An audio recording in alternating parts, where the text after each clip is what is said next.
আসসালামু আলাইকুম। Hello guys, আজকে আমি পাবদা মাছের রেসিপি দেখাবো। আমি পেঁয়াজ, রসুন ও জিরা দিয়ে দিছি তৈলের ভিতরে, হালকা একটু পানিও দিয়ে দিছি যাতে মশলাটা ভালোভাবে মেশানো যায়। তাই আমি এখন হলুদ দিয়ে দিছি পরিমাণ মতো।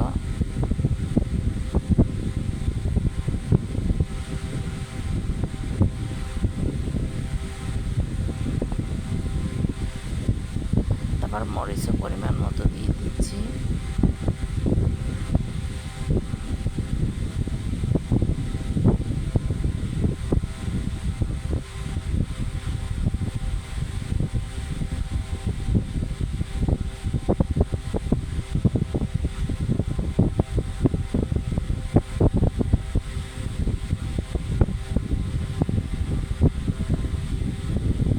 তারপর পাবদা মাছগুলো আমি দিয়ে দিচ্ছি একের পর এক।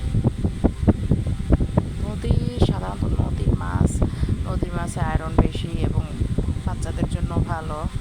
আর পাবদা মাছ তো পছন্দনীয় মাছ, বেশি কাটা নাই, মাঝখানে একটা কাটা। যাই হোক, রেসিপিটি আপনাদের সাথে শেয়ার করলাম এবং এক এক দিন এক এক আইটেমের রেসিপি শেয়ার করার চেষ্টা করি। বাকিটা আপনাদের কাছে, আপনাদের দ্বারগুড়ায় পৌঁছাতে পারছি কি না আল্লাহ জানে। যাই হোক, আর আপনারা জানেন যে আমি আপনাদের মনের মতো রেসিপি দিতে পারি কি না। এবার আমি কাঁচামরিচ দিয়ে দিছি, মাছটা যেহেতু একেবারে সুন্দর মতো হইতেছে রেসিপিটা। এখন কাঁচামরিচও দিয়ে দিলাম। এখন একটু ঝোলটা একটু টানলে পুরো পারফেক্টভাবে হয়ে যাবে আমার রেসিপিটা। ঝোলটা একটু বেশি আছে পরিমাণের থেকে। আসলে কি, নদীর মাছটায় আয়রন বেশি এবং সবার জন্য ভালো, বাচ্চা, বয়স্ক এবং সবার জন্য মোটামুটি ভালোই বলতে।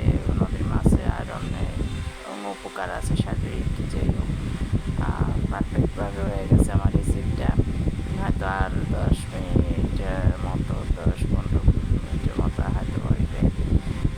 আমার রেসিপিটা কেমন হয়েছে আমাকে একটা সাবস্ক্রাইব করবেন, একটা লাইক বাটন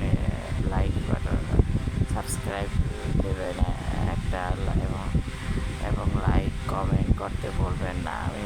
আমি প্রথম ইউটিউব চ্যানেল। আল্লাহ হাফেজ।